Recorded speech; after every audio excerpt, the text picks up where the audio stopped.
Wings അക്കാദമിയുടെ ഇന്നത്തെ വീഡിയോയിലേക്ക് എല്ലാവർക്കും സ്വാഗതം. ഇന്ന് നമ്മുടെ 4ാമത്തെ ചാപ്റ്റർ ആയിട്ടുള്ള gas loss and mall concept എന്ന ചാപ്റ്ററിൽ വളരെ ഇമ്പോർട്ടന്റ് ആയിട്ടുള്ള കുറച്ച് ടോപ്പിക്കുകളാണ് ഡിസ്കസ് ചെയ്യാനായിട്ട് പോകുന്നത്. കുറേ കാര്യങ്ങൾ നമ്മൾ ഓർത്ത് വെക്കേണ്ട കുറേ കാര്യങ്ങൾ നമ്മളിന്ന് ഡിസ്കസ് ചെയ്യാൻ പോവാണ് കേട്ടോ. വളരെ എളുപ്പമാണ്, ശ്രദ്ധിച്ചിരിക്കുക, മനസ്സിലാക്കി പഠിക്കുകയാണെങ്കിൽ ഈ ചാപ്റ്റർ വളരെ എളുപ്പത്തിൽ ഈ ചാപ്റ്ററിനുള്ള എല്ലാ ക്വസ്റ്റ്യൻസും നമുക്ക് ആൻസർ ചെയ്യാനായിട്ട് പറ്റും. ഓക്കെ, അപ്പൊ നമ്മൾ ആദ്യ ടോപ്പിക്കിലോട്ട് കിടക്കാണ്. റിലേറ്റീവ് ആറ്റോമിക് മാസ്, ആപേക്ഷിക ആറ്റോമിക മാസ്. ടീച്ചർ ഒരു എക്സാമ്പിൾ വെച്ചിട്ട് പറഞ്ഞുതരാം. ഇപ്പൊ നമ്മുടെ വിങ്സിൽ ഒരുപാട് ടീച്ചേഴ്സ് ഉണ്ട് അല്ലെ. ആ ഒരു ടീച്ചറാണ് അപ്സര ടീച്ചർ കേട്ടോ. അപ്സര ടീച്ചർ ഹിന്ദിയാണ് എടുക്കുന്നത്. അപ്പൊ ഞാനിവിടെ പഠിപ്പിക്കുന്ന ബാക്കി എല്ലാ ടീച്ചേഴ്സിന്റെയും ഹൈറ്റ് അപ്സര ടീച്ചർ വെച്ചിട്ട് കമ്പയർ ചെയ്യണം. അപ്പൊ നമുക്ക് അപ്സര ടീച്ചർ ഹൈറ്റ് ഫിക്സ് ചെയ്ത് വെക്കാണ് ഞാൻ കേട്ടോ. അതായത് അത് ബേസ് ആയിട്ട് എടുത്തിട്ട് അപ്സര ടീച്ചർ ഹൈറ്റ് ബേസ് ആയിട്ട് എടുത്തിട്ട് ബാക്കി എല്ലാവരുടെയും ഹൈറ്റ് ടീച്ചർ കമ്പയർ ചെയ്യാൻ പോകണം. അപ്പൊ എന്റെ ഹൈറ്റ് നമുക്ക് എങ്ങനെ പറയാം? Relative to Apsara Anushree is shorter. അപ്സരയായിട്ട് കമ്പയർ ചെയ്യുമ്പോൾ അനുശ്രീക്ക് ഹൈറ്റ് കുറവാണ്. അല്ലെങ്കിൽ ഫാസിൽ സാറിന്റെ ഹൈറ്റ് അപ്പൊ നമുക്ക് എങ്ങനെ പറയാം? Relative to Apsara Fazil is taller. അപ്സരയുമായിട്ട് കമ്പയർ ചെയ്യുമ്പോൾ ഫാസിലിന് ഹൈറ്റ് കൂടുതലാണ്. നവ്യ ടീച്ചർ ഹൈറ്റ് എങ്ങനെ പറയാം? Relative to Apsara Navya teacher is shorter അല്ലെ. അപ്സരയായിട്ട് കമ്പയർ ചെയ്യുമ്പോൾ, അപ്സരയുമായി താരതമ്യം ചെയ്യുമ്പോൾ നവ്യ ടീച്ചർക്ക് ഹൈറ്റ് കുറവാണ്, ഉയരം കുറവാണ്. നമുക്ക് നിതുൽ സാറിന്റെ ഹൈറ്റ് എങ്ങനെ പറയാം? അപ്സര ടീച്ചർക്കും നിതുൽ സാറിനും സെയിം ഹൈറ്റ് ആണ്. മിഥുൻ സാറിന്റെ ഹൈറ്റ് എങ്ങനെ പറയാം? Relative to Apsara Mithun sir is Apsara teacher Mithun sir is taller അല്ലെ.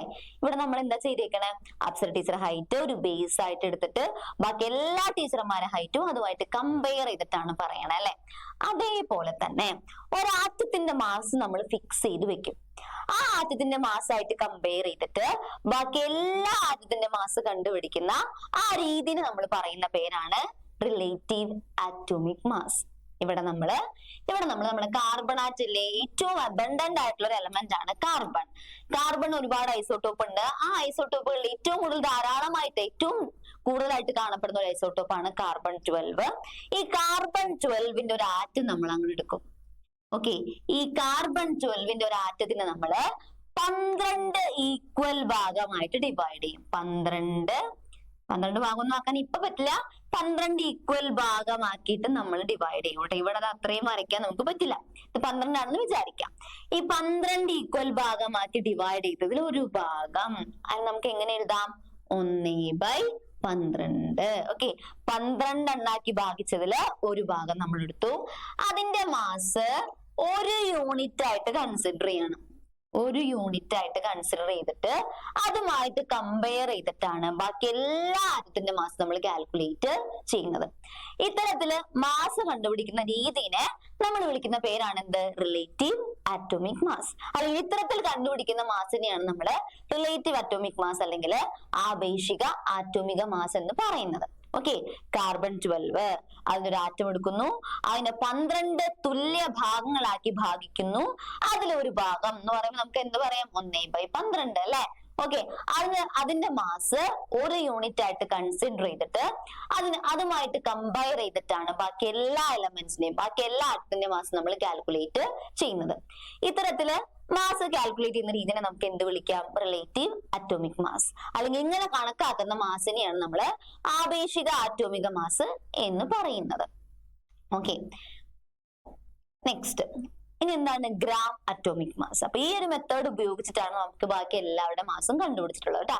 അടുത്ത ടോപ്പിക് നോക്കാം, gram atomic mass. Gram atomic mass നമ്മൾ ഷോർട്ട് ഫോമിൽ കണ്ട ഗ്രാമിന്റെ G, അറ്റോമിക് മാസിന്റെ A, മാസിന്റെ M അത് ഉപയോഗിച്ചിട്ട് നമ്മൾ GAM എന്ന് പറയാം. GAMന്റെ ഫുൾ ഫോം എന്താണ്? Gram atomic mass. എന്താണ് ഗ്രാം അറ്റോമിക് മാസ് എന്ന് പറഞ്ഞാല്? ഒന്നുമില്ല, വളരെ സിമ്പിൾ ആണ്. Atomic mass expressed in gram. അതായത് ഗ്രാമിൽ എഴുതുന്ന ആറ്റോമിക മാസിനെ നമുക്ക് എന്തെന്ന് വിളിക്കാം? ഗ്രാം ആറ്റോമിക് മാസ് എന്ന് വിളിക്കാം. ആറ്റോമിക മാസ് ഗ്രാമിൽ എഴുതിയാൽ എന്തായി? ഗ്രാം അറ്റോമിക് മാസ് ആയി. ഓക്കെ, ടീച്ചർ 2-3 എക്സാമ്പിൾ പറഞ്ഞാൽ നോക്കാം. ഇപ്പൊ നമ്മുടെ ഹൈഡ്രജന്റെ ആറ്റോമിക മാസ് 1U ആണ്. ആ U എന്ന് മാറ്റിയിട്ട് പകരം 1G എന്ന് എഴുതിയാൽ എന്താവും? ഗ്രാം അറ്റോമിക് മാസ് ആവും. ഹൈഡ്രജന്റെ ആറ്റോമിക മാസ് 16U ആണ്.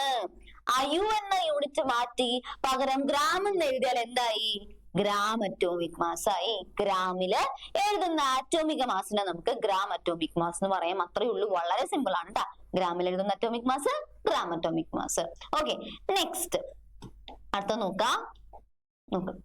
അടുത്ത നമ്മള് ഒരു പ്രത്യേക ടേം ആണ് പഠിക്കാൻ പോണത്. അപ്പൊ ഡെഫിനിഷൻ ഒക്കെ പറയുന്നതിന് മുമ്പ് ടീച്ചർ കുറച്ച് കാര്യങ്ങൾ എക്സ്പ്ലെയിൻ ചെയ്യാം കേട്ടോ. ടീച്ചർ കുറച്ച് കാര്യങ്ങൾ എക്സ്പ്ലെയിൻ ചെയ്യാം. ഓക്കെ, STPയുടെ ഫുൾ ഫോം ആണ് സ്റ്റാൻഡേർഡ് ടെമ്പറേച്ചർ പ്രഷർ. STPയുടെ ഫുൾ ഫോം ആണ് സ്റ്റാൻഡേർഡ് ടെമ്പറേച്ചർ പ്രഷർ. എന്നിട്ട് നമ്മൾ മുകളിനെ കുറിച്ച് പറയൂ കേട്ടോ. Standard temperature pressure. എന്താണ് ഈ സ്റ്റാൻഡേർഡ് ടെമ്പറേച്ചർ പ്രഷർ എന്ന് വെച്ചാല് നിങ്ങൾ കേട്ടിട്ടുണ്ടോ?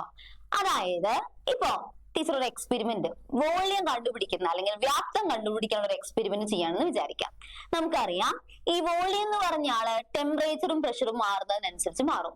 അപ്പൊ ഒരേ എക്സ്പെരിമെന്റ് തന്നെ പല സ്ഥലത്ത് ചെയ്യുമ്പോ പല വാല്യൂ ആയിരിക്കും നമുക്ക് കിട്ടുക അല്ലെ വോളിയത്തിന്. ഇപ്പൊ ഞാൻ ഇവിടെ വെച്ച് ചെയ്യുമ്പോ ഇവിടുത്തെ ടെമ്പറേച്ചറും പ്രഷറും ആയിരിക്കില്ല പുറത്തുള്ള വേറെ ഏതെങ്കിലും സ്ഥലത്ത്. പ്രഷറും ടെമ്പറേച്ചറും മാറുന്നതിനനുസരിച്ച് വ്യാപ്തം അല്ലെങ്കിൽ വോളിയത്തിന് ലഭിക്കുന്ന വാല്യൂവില് വ്യത്യാസം വരും. അങ്ങനെ വന്നാൽ ശരിയാവില്ല. അതിനുവേണ്ടി നമ്മൾ എന്ത് ചെയ്യും? നമ്മുടെ സയന്റിസ്റ്റുകളൊക്കെ എന്ത് ചെയ്തെന്ന് അറിയോ? നമ്മൾ ടെമ്പറേച്ചർ ഫിക്സ് ചെയ്ത് വെച്ചു. ഈ ഫിക്സ് ചെയ്ത ടെമ്പറേച്ചർ ആണ് 273 കെൽവിൻ. അതേപോലെ പ്രഷറും നമ്മൾ ഫിക്സ് ചെയ്ത് വെക്കാണ്. ആ ഫിക്സ് ചെയ്ത പ്രഷർ ആണ് 1 atm പ്രഷർ. അപ്പൊ ഈ എക്സ്പെരിമെന്റ് ഒക്കെ നമ്മൾ ചെയ്യുന്ന ലാബിലായിരിക്കില്ലേ? എവിടത്തെ ലാബിൽ ചെയ്താലും നമ്മൾ എന്ത് ചെയ്യും? ടെമ്പറേച്ചർ 273 കെൽവിൻ ആക്കി വെക്കും. എവിടത്തെ ലാബിൽ നമ്മൾ എക്സ്പെരിമെന്റ് ചെയ്യുകയാണെങ്കിലും നമ്മൾ എന്ത് ചെയ്യും? പ്രഷർ 1 atm ആക്കി വെക്കും. അപ്പൊ പ്രഷറും ടെമ്പറേച്ചറും ഫിക്സ് ചെയ്ത് വെച്ചാല് വോള്യത്തിൽ വ്യത്യാസം വരില്ല. ഓക്കെ, അങ്ങനെ ഫിക്സ് ചെയ്ത ടെമ്പറേച്ചറിനെയും പ്രഷറിനെയാണ് നമ്മുടെ സ്റ്റാൻഡേർഡ് ടെമ്പറേച്ചർ പ്രഷർ എന്ന് വിളിക്കുന്നത്. STP, standard temperature pressure, STP എന്ന് വിളിക്കുന്നുണ്ട്. മറക്കരുത്. ആ ഫിക്സ് ചെയ്ത ടെമ്പറേച്ചർ ആണ് 273 കെൽവിൻ എന്ന് പറയുന്നത്. ഫിക്സ് ചെയ്ത പ്രഷർ ആണ് 1 atm. ഓക്കെ ആണല്ലോ? അത്രേ ഉള്ളൂ. വളരെ സിമ്പിൾ ആയിട്ടുള്ള കോൺസെപ്റ്റുകളാണ് കേട്ടോ. നെക്സ്റ്റ് വേറൊരു കാര്യം കൂടെ നമ്മൾ പറയാൻ പോവാണ്. നമ്മള് 2 ബീക്കർ എടുത്തു. ഓക്കെ, 2 ബീക്കർ എടുത്തിട്ട് ഒരെണ്ണത്തില് ഞാന് 5 മോളിക്യൂള് കേട്ടോ, 5 മോളിക്യൂള് ഓക്സിജൻ. അതായത് ഒരെണ്ണത്തിൽ നമ്മള് 5 ഓക്സിജൻ തന്മാത്രകൾ എടുക്കാണ്. 5O2 5 ഓക്സിജൻ തന്മാത്രകൾ എടുക്കാണ്. അടുത്തയില് 5 ഹൈഡ്രജന്റെ മോളിക്യൂൾസ് അല്ലെങ്കിൽ ഹൈഡ്രജന്റെ തന്മാത്ര എടുക്കാണ്. രണ്ടോടത്തെയും ടെമ്പറേച്ചർ സെയിം ആണ്. രണ്ടോടത്തെ പ്രഷറും സെയിം ആണെങ്കിൽ രണ്ടോടത്തെയും വോളിയം എന്തായിരിക്കും? സെയിം ആയിരിക്കും. ഓക്കെ, അപ്പൊ നമുക്ക് പാർട്ടിക്കിൾസിന്റെ എണ്ണം സെയിം ആണ്, ടെമ്പറേച്ചർ സെയിം ആണ്, പ്രഷർ സെയിം ആണെങ്കിൽ അവരുടെ വ്യാപ്തം അല്ലെങ്കിൽ വോളിയം സെയിം ആയിരിക്കും. ഒരെണ്ണത്തിൽ ഓക്സിജൻ ആണ്, ഒരെണ്ണത്തിൽ ഹൈഡ്രജൻ ആണെന്നൊന്നും നോക്കേണ്ട ആവശ്യമില്ല. ടെമ്പറേച്ചർ സെയിം ആണ്, പ്രഷർ സെയിം ആണ്, പാർട്ടിക്കിൾസിന്റെ എണ്ണവും സെയിം ആണെങ്കിൽ അവർ ഒക്യുപ്പൈ ചെയ്യാൻ ഉപയോഗിക്കുന്ന വോളിയം അല്ലെങ്കിൽ വ്യാപ്തവും സെയിം ആയിരിക്കും കേട്ടോ. അപ്പൊ താപനില സെയിം ആണ്, അതുപോലെ പ്രഷർ സെയിം ആണ്, തന്മാത്രകളുടെ എണ്ണവും സെയിം ആണെങ്കിൽ വ്യാപ്തവും സെയിം ആയിരിക്കും. ആ ഒരു കോൺസെപ്റ്റും നിങ്ങൾ ഓർത്തു വെക്കണം കേട്ടോ. അപ്പൊ STP പഠിച്ചു, അതുപോലെ ഈ ഒരു കാര്യവും നമ്മൾ പഠിച്ചു. വളരെ ഇമ്പോർട്ടന്റ് ആണ്. അപ്പൊ ബേസിക് ആയിട്ടുള്ള കാര്യങ്ങൾ പഠിച്ചു പോവാണെങ്കിൽ ഈ ചാപ്റ്ററിലെ ഒരു എല്ലാ ക്വസ്റ്റ്യൻസും നമുക്ക് വളരെ സുഖമായിട്ട് തന്നെ അറ്റൻഡ് ചെയ്യാൻ പറ്റും. നിങ്ങൾ അത് പഠിച്ചിട്ട് തന്നെ പോകണം കേട്ടോ. ഓക്കെ, അപ്പൊ നമുക്ക് നെക്സ്റ്റ് ടോപ്പിക്. നെക്സ്റ്റ് നമ്മൾ മോൾ എന്ന് പറഞ്ഞൊരു കോൺസെപ്റ്റ് ആണ് പറഞ്ഞു തരാൻ പോണേ. എന്താണ് മോൾ എന്ന് ചോദിച്ചാൽ നിങ്ങൾ കേട്ടിട്ടുണ്ടോ? അതായത് മോളും മോളിക്യൂളും ഒന്നല്ല കേട്ടോ. പാർട്ടിക്കിൾസിന്റെ എണ്ണം, പദാർത്ഥത്തിന്റെ അളവ് പറയാൻ ഉപയോഗിക്കുന്ന ഒരു യൂണിറ്റ് ആണ് മോൾ എന്ന് പറയുന്നത്. പാർട്ടിക്കിൾസിന്റെ എണ്ണം പറയാൻ ഉപയോഗിക്കുന്ന ഒരു യൂണിറ്റ് ആണ് മോൾ എന്ന് പറയുന്നത്. അതായത് ഇപ്പൊ നമ്മളൊരു എക്സ്പെരിമെന്റ് ചെയ്യുകയാണെങ്കിൽ അതില് പല കാര്യങ്ങളും, ഇപ്പൊ ചിലതിന്റെ മാസ് ആയിരിക്കും നമ്മൾ എടുക്കുക. ഓക്കെ, ഇപ്പൊ നമ്മള് ഒരു എക്സ്പെരിമെന്റ് ചെയ്യാണെന്ന് വിചാരിക്കുക. Zn plus 2HCl gives ZnCl2 plus H2. അതായത് നമ്മളൊരു ബീക്കർ എടുത്ത് അതിലേക്ക് സിങ്ക് 0.5 gram സിങ്ക് ആഡ് ചെയ്തു, അതിലേക്ക് ഒരു 5 ml HCl ആഡ് ചെയ്തു. ഒരേ എക്സ്പെരിമെന്റിൽ ഉപയോഗിക്കുന്ന 2 റിയാക്ടൻസിന്റെ 2 അഭികാരകങ്ങളുടെ 2 കാര്യങ്ങളാണ് ഇവിടെ നോക്കിയത് അല്ലെ. ഒരാളുടെ നമ്മൾ നോക്കിയത് മാസാണ്, മറ്റാളുടെ നമ്മൾ നോക്കിയത് വോളിയാണ്. ഒരാളുടെ മാസും രണ്ടാമത്തെ ആളുടെ വ്യാപ്തവുമാണ് ഇവിടെ നമ്മൾ കൺസിഡർ ചെയ്തത്. അപ്പോ ഈ ഒരേ എക്സ്പെരിമെന്റ് തന്നെ പല കാര്യങ്ങള് പല അളവിലാണ് നമ്മൾ എടുക്കുന്നത്. അപ്പൊ കട്ട് ഇതൊന്നും പറയേണ്ട ആവശ്യമില്ല. അപ്പൊ എന്താണ് മോൾ എന്ന് പറഞ്ഞാൽ? മോൾ എന്ന് പറഞ്ഞ ഒരു യൂണിറ്റ് ആണ്. പാർട്ടിക്കിൾസിന്റെ അല്ലെങ്കിൽ പദാർത്ഥങ്ങളുടെ അളവ് അല്ലെങ്കിൽ എണ്ണം പറയാൻ ഉപയോഗിക്കുന്ന ഒരു യൂണിറ്റ് ആണ് മോൾ എന്ന് പറയുന്നത് കേട്ടോ. അതായത് ഈ മോൾ എന്ന് പറഞ്ഞാല് അറ്റ് എ ടൈം ഈ മോൾ എന്ന് പറയുന്ന ഒരു യൂണിറ്റ് ഉപയോഗിച്ചിട്ട് നമുക്ക് മാസും അതേപോലെ വോളിയവും അതേപോലെ പാർട്ടിക്കിൾസിന്റെ എണ്ണം, ഇത്രയും 3 കാര്യങ്ങൾ നമുക്ക് കമ്പയർ ചെയ്യാൻ പറ്റും. മോൾ എന്ന് പറയുന്ന ഒരൊറ്റ യൂണിറ്റ് ഉപയോഗിച്ചിട്ട് മാസ്, വോളിയം, പാർട്ടിക്കിൾസിന്റെ എണ്ണം, ഈ 3 കാര്യങ്ങൾ നമുക്ക് കമ്പയർ ചെയ്യാനായിട്ട് പറ്റും. ഓക്കെ, അപ്പൊ മോൾ എന്ന് പറയുന്നത് ഒരു യൂണിറ്റ് ആണ്. പാർട്ടിക്കിൾസിന്റെ എണ്ണം പറയാൻ ഉപയോഗിക്കുന്ന ഒരു യൂണിറ്റ് മാത്രമാണ് മോള്. മോൾ എന്ന് പറഞ്ഞാല് ആ ഒരു യൂണിറ്റ് ഉപയോഗിച്ചിട്ട് നമുക്ക് മാസിനെയും വ്യാപ്തത്തിനെയും പദാർത്ഥത്തിന്റെ എണ്ണത്തിനെയും തന്മാത്രകൾ അല്ലെങ്കിൽ കണികകളുടെ എണ്ണത്തിനെയും നമുക്ക് കമ്പയർ ചെയ്യാനായിട്ട് പറ്റും. അപ്പൊ എന്താണ് മോൾ എന്ന് നമുക്ക് ജസ്റ്റ് ഒന്ന് നോക്കാം കേട്ടോ. അതായത് ഇത്രയുള്ള ഈ ഒരു കുഞ്ഞു പോയിന്റ് മാത്രം നിങ്ങൾ ഓർത്തു വെച്ചാൽ മതി. ഒരാറ്റത്തിന്റെ mass, atomic mass in gram. Atomic mass ഗ്രാമിൽ എഴുതാണെങ്കിൽ, അറ്റോമിക് മാസ് ഗ്രാമിൽ എഴുതാണെങ്കിൽ അത് 1 GAM ഈക്വൽ ആയിരിക്കും. അറ്റോമിക് മാസ് ഗ്രാമിൽ എഴുതാണെങ്കിൽ അത് 1 GAM ഈക്വൽ ആയിരിക്കും. 1 GAM ഉള്ള ഏതൊരു ആറ്റത്തിലും 6.022 × 10⁻23 ആറ്റങ്ങൾ ഉണ്ടായിരിക്കും. ഓക്കെ, ഇത് 1 മോളിന് ഈക്വൽ ആണ്. ഇത് 1 മോളിന് ഈക്വൽ ആണ്. 1 മോളുള്ള ഏത് പദാർത്ഥത്തിന്റെയും ഏത് സബ്സ്റ്റൻസിന്റെയും STPയിലെ വോളിയം എന്ന് പറയുന്നത് 22.4 ലിറ്റർ ആണ്. ഈ ഒരൊറ്റ പോയിന്റ് നിങ്ങൾ ഓർത്തു വെച്ചാൽ മതി. നോക്ക, ആറ്റോമിക മാസിന്റെ കൂടെ G എന്ന് എഴുതിയാൽ അത് 1 GAM ആണ്. ഓക്കെ, 1 GAM ഉള്ള ഏത് ആറ്റം ആണെങ്കിലും, ഹൈഡ്രജൻ ആണെങ്കിലും ഓക്സിജൻ ആണെങ്കിലും നൈട്രജൻ ആണെങ്കിലും ആരാണെങ്കിലും ചക്കയാണെങ്കിലും മാങ്ങയാണെങ്കിലും എന്താണെങ്കിലും അതില് 6.022 × 10⁻23 ആറ്റങ്ങൾ ഉണ്ടായിരിക്കും. ഇത് 1 മോളിന് ഈക്വൽ ആണ്. ഇതിന്റെ STPയിലെ വോളിയം എന്ന് പറയുന്നത്, STPയിലെ വ്യാപ്തം എന്ന് പറയുന്നത് 22.4 ലിറ്റർ ആണ്. ഒരു എക്സാമ്പിൾ വെച്ചിട്ട് ടീച്ചർ പറഞ്ഞുതരാം. ഓക്സിജന്റെ അറ്റോമിക മാസ് 16 ആണ്. അപ്പൊ 16 ഗ്രാം 16 ഗ്രാം ഓക്സിജൻ നമ്മൾ എടുക്കുകയാണെങ്കിൽ അതെന്തിന് ഈക്വൽ ആണ്? 1 GAM ഈക്വൽ ആണ്. 1 ഗ്രാം അറ്റോമിക് മാസിന് ഈക്വൽ ആണ്. 1 ഗ്രാം ആറ്റോമിക് മാസ് ഉള്ള ഓക്സിജൻ എന്ന് പറഞ്ഞാല് അതിൽ 6.022 × 10⁻23 ഓക്സിജൻ ആറ്റങ്ങള് ഉണ്ടായിരിക്കും. അത് 1 മോളിന് ഈക്വൽ ആണ്. ഇതിന്റെ STPയിലെ വോളിയം എന്ന് പറയുന്നത് 22.4 ലിറ്റർ ആയിരിക്കും. അത്രേ ഉള്ളൂ.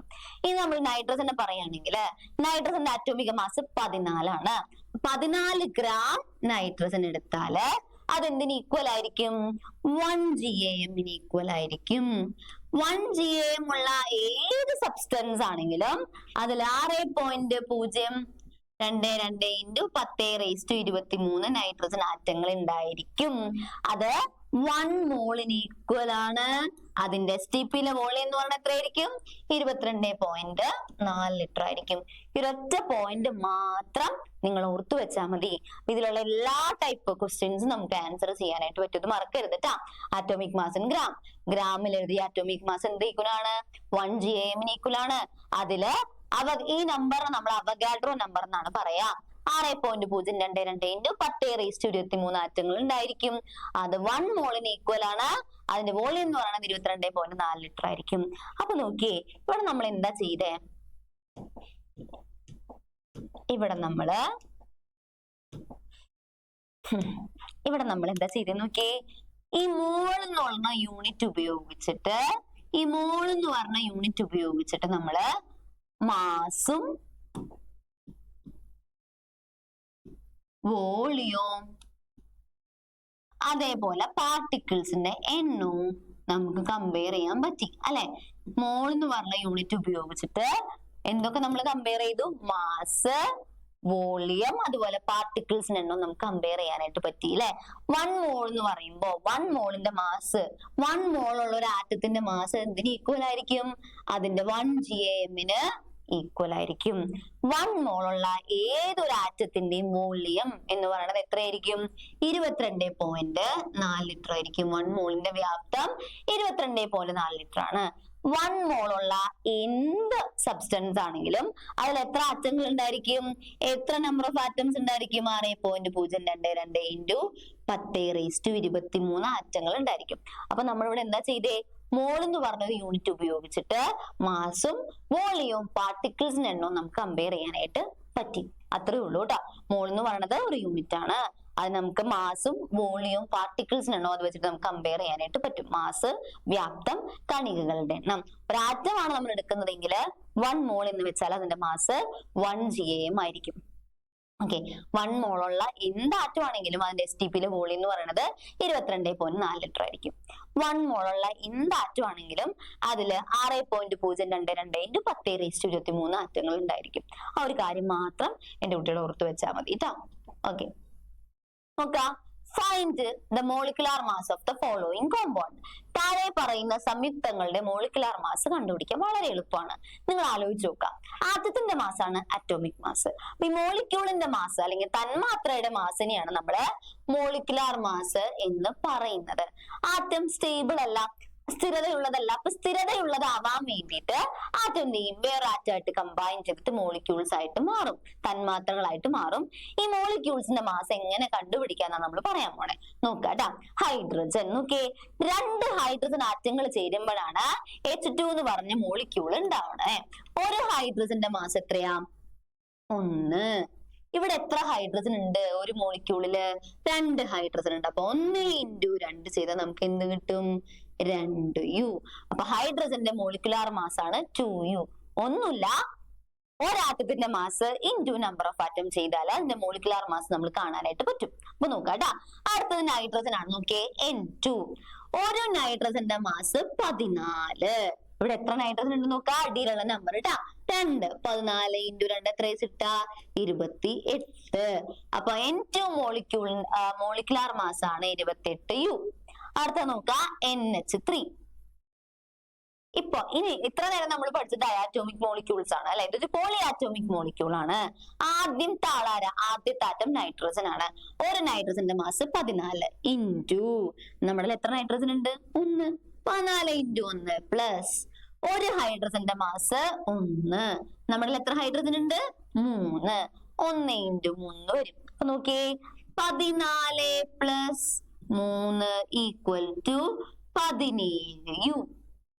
എളുപ്പമാണ്, 17U. അടുത്ത് നോക്കാം, H2O.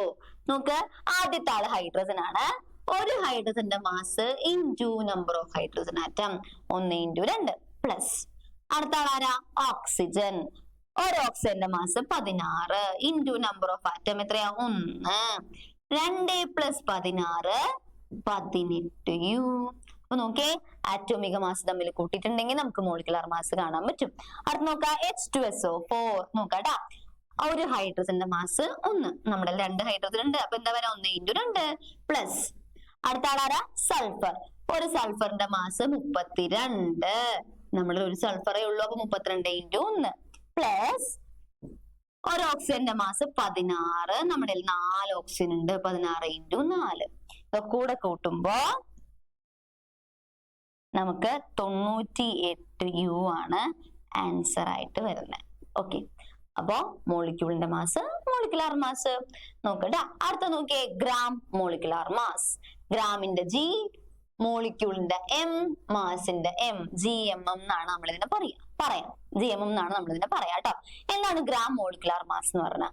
ഗ്രാം അറ്റോമിക് മാസ് പഠിച്ച ഒരാൾക്ക് ഗ്രാം മോളിക്കുലാർ മാസ് പറയാൻ ഒരു ബുദ്ധിമുട്ടുമില്ല. എന്തെന്നാ, ഗ്രാമിൽ എഴുതുന്ന മോളിക്കുലാർ മാസിനെയാണ് നമ്മുടെ ഗ്രാം മോളിക്കുലാർ മാസ് എന്ന് പറയുന്നത്. നോക്ക, molecular mass expressed in gram is called gram molecular mass. ഗ്രാമിൽ എഴുതുന്ന മോളിക്കുലാർ മാസ് ആണ് ഗ്രാം മോളിക്കുലാർ മാസ്. ഒന്നുമില്ല, നമ്മള് ഓക്കെ, ഇവിടെ യു മാറ്റി അവിടെ എന്ത് നിട്ടാ മതി? പകരം G നിട്ടാ മതി ട്ടാ. യു മാറ്റാ, G ഇട്ടാൽ എന്തായി?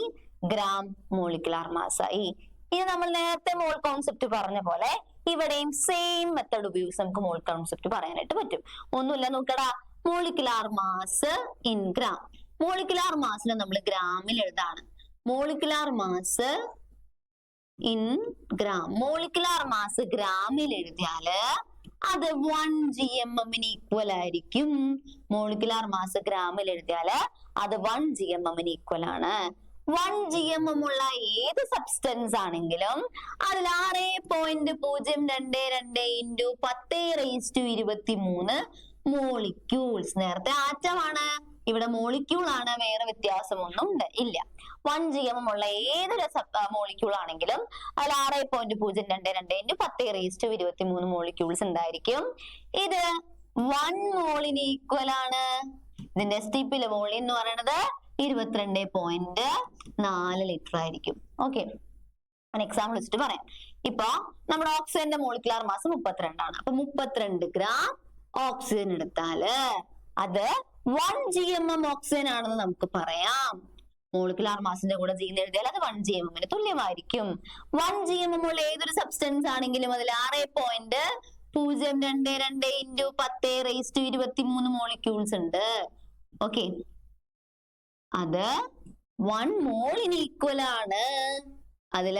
അതിന്റെ വോളിയം അല്ലെങ്കിൽ വ്യാപ്തം എന്ന് പറയുന്നത് 22.4 ലിറ്റർ ആയിരിക്കും. നേരത്തെ ആറ്റം എന്ന് പറഞ്ഞ സ്ഥലത്തൊക്കെ ഇവിടെ മോളിക്യൂൾ എന്ന് വരുന്നു, വേറെ വ്യത്യാസം ഒന്നുമില്ല കേട്ടാ.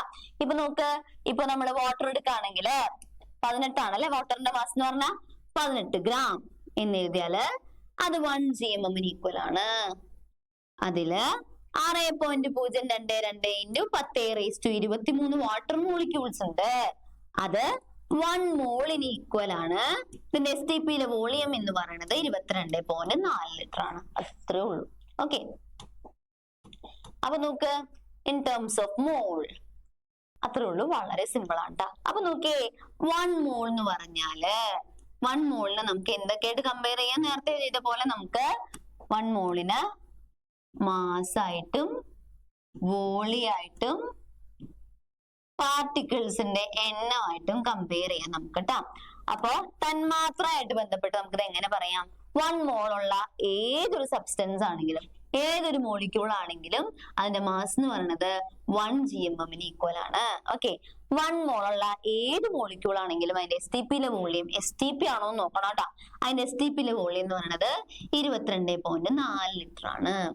1 മോൾ ഉള്ള ഏതൊരു സബ്സ്റ്റൻസ് ആണെങ്കിലും അതില് 6.022 × 10⁻23 മോളിക്യൂൾസ് ഉണ്ടായിരിക്കും. അപ്പൊ മോളിക്യൂൾ എന്ന് വെച്ചിട്ട് പറയുകയാണെങ്കിൽ 1 മോൾ എന്ന് പറഞ്ഞാൽ അതിന്റെ മാസ് 1 GMM ആണ്. 1 മോൾ എന്ന് പറഞ്ഞാൽ അതിന്റെ വോളിയം 22.4 ലിറ്റർ ആണ്.